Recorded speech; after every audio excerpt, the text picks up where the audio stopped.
Assalamualaikum warahmatullahi wabarakatuh. Perkenalkan, nama saya Miranda Aditya dengan NIM 2411102444001. Di sini saya akan menjelaskan materi mengenai cara deskripsi mineral. Cara pendeskripsian mineral. Cara pendeskripsian dalam mineral dilakukan dengan melihat kenampakan fisik dari suatu mineral. Dimulai dari warna. Warna adalah warna yang kita tangkap dengan mata apabila mineral terkena cahaya atau spektrum cahaya yang dipantulkan oleh mineral. Warna mineral dibedakan menjadi dua, yaitu yang pertama warna ideokromatik. Apabila warna mineral selalu tetap dijumpai pada mineral yang tidak tembus cahaya atau berkilap logam. Contohnya pirit, grafit, magnetit, dan lain-lain. Yang kedua, warna alokromatik. Apabila warna mineral tidak tetap tergantung pada mineral pengotornya. Umumnya dijumpai pada mineral yang tembus cahaya. Contohnya ada kalsit, kuarsa, gipsum, dan lain-lain. Selanjutnya kilap. Kilap adalah kesan mineral yang ditunjukkan oleh pantulan cahaya dari permukaan mineral. Kilap dibedakan menjadi dua, yaitu kilap logam dan kilap non-logam, yang dimana kilap logam bila terkena cahaya mineral akan memberikan kesan seperti logam. Contoh pirit, kalkopirit, galena, dan lain-lain. Yang kedua, kilap non-logam bila terkena cahaya mineral tidak memberikan kesan seperti logam. Kilap non-logam ada 7 macam, yaitu kilap kaca, contoh kuarsa, kalsit, halit, dan lain-lain. Yang kedua ada kilap intan, contoh intan, kasiterit, zirkon, dan lain-lain. Yang ketiga, kilap sutra ada gipsum, akses, aktinolit, dan lain-lain. Yang keempat ada kilap damar, spalerit. Yang kelima ada kilap mutiara, contohnya muskovit, talc, gipsum, dan lain-lain. Yang keenam ada kilap lemak, contohnya serpentin, dan lain-lain. Yang ketujuh ada kilap tanah, limonit, kaolin, dan lain-lain. Selanjutnya kekerasan. Kekerasan adalah ketahanan mineral terhadap suatu goresan. Penentuan kekerasan ditentukan dengan menggoreskan alat uji kekerasan pada permukaan mineral dimulai dari kuku jari sampai amplas. Bisa dilihat pada tabel yang ada di sini, mulai dari kuku jari sampai amplas. Pengujian akan dihentikan apabila mineral yang diselidiki tidak tergores oleh benda yang paling keras. Lalu cerat. Cerat adalah warna mineral dalam bentuk serbuk atau goresan. Setelah itu belahan. Belahan adalah kenampakan mineral untuk membelah melalui bidang belahan yang rata, halus dan licin, serta pada umumnya selalu berpasangan. Berdasarkan dari baik atau tidaknya permukaan bidang belahan dapat dibedakan menjadi yang pertama ada belahan sempurna, ada bidang belahan dan mudah dibelah, contohnya muskovit, kalsit, halit, dan biotit. Yang kedua belahan baik, ada bidang belahan tetapi tidak mudah dibelah, contohnya kalsit, ortoklas, augit, dan gipsum. Yang ketiga belahan tidak jelas, bidang belahan seperti garis, contoh plagioklas, beril, emas, korundum, dan lain-lain.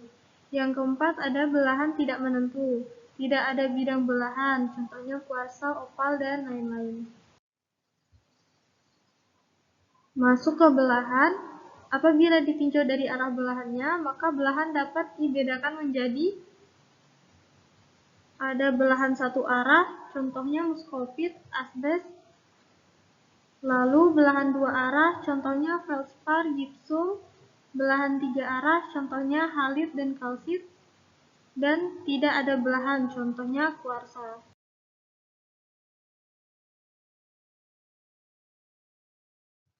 Selanjutnya bentuk dan struktur mineral. Bentuk struktur mineral ada dua macam, yaitu yang pertama bentuk kristalin. Apabila mineral mempunyai bidang kristal yang ideal dan biasanya terdapat pada mineral yang mempunyai bidang belahan. Yang kedua bentuk amorf. Apabila mineral tidak mempunyai batasan-batasan kristal yang jelas. Mineral-mineral di dalam jarang didapatkan dalam waktu kristalin yang ideal, karena pertumbuhan kristal di dalam sering mengalami gangguan. Struktur mineral sering khas untuk mineral tertentu, terutama mineral dalam bentuk kelompok-kelompoknya. Struktur-struktur antara lain, yang pertama ada struktur granular atau butiran. Struktur ini terdiri dari butiran-butiran mineral yang mempunyai dimensi sama atau isometris. Struktur ini dapat dibedakan menjadi tiga, yaitu yang pertama fanerokristalin, apabila butirannya dapat dilihat dengan mata biasa. Yang kedua kritokristalin, apabila butirannya tidak dapat dibedakan dengan mata biasa, melainkan harus dengan alat bantu. Yang ketiga saccharoidal, apabila kesan kelompok butiran seperti gula pasir. Yang kedua struktur kolom. Struktur ini terdiri dari prisma yang panjang-panjang dan bentuknya ramping. Bila prisma ini memanjang dan halus, dikatakan menjadi struktur fibros atau berserat. Struktur kolom ini dapat dibedakan menjadi tiga, yaitu ada struktur jaring. Struktur jaring adalah bentuk kristal yang kecil, panjang, yang tersusun menyerupai jaring. Contohnya ada rutil dan cerusit. Yang kedua ada struktur bintang. Struktur bintang adalah bentuk kristal yang tersusun menyerupai bintang.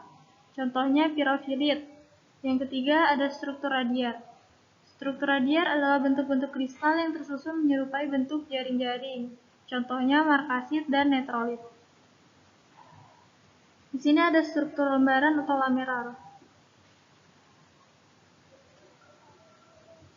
Dalam struktur lembaran atau lamerar ada tiga struktur, yaitu struktur tabular, yaitu bentuk kristal pipi menyerupai bentuk papan, di mana lebar dengan tebal tidak terlalu jauh. Contohnya barit, hematit, dan hipersten. Yang kedua ada struktur konsentris, bentuk mineral bulat dan konsentris. Contohnya mangan. Yang ketiga ada struktur foliasi, bentuk kristal pipi dan melapis. Perlapisan yang mudah dikupas atau dipisahkan, contohnya mika, talk, dan klorit. Di sini ada struktur imitasi, yang dimana terdiri dari kelompok mineral yang menyerupai bentuk benda lain, yaitu ada mineral yang berdiri sendiri. Mineral yang berdiri sendiri ini ada tiga, yaitu menjarum, membenang, dan membilah. Untuk menjarum, bentuk kristal yang menyerupai jarum-jarum kecil, contohnya natrolit, dan membenang, bentuk kristalnya kecil-kecil dan menyerupai benang, contohnya perak. Yang membilah, bentuk kristal yang panjang dan tipis menyerupai bilah kayu dengan perbandingan lebar dan tebal sangat jauh, contohnya kianit dan kalaverit. Yang kedua di sini ada mineral bersatu dalam kelompok tertentu, yaitu ada dendritik, bentuk kristal kecil-kecil yang menyerupai rambut atau daun, contohnya cuprit dan bisolit.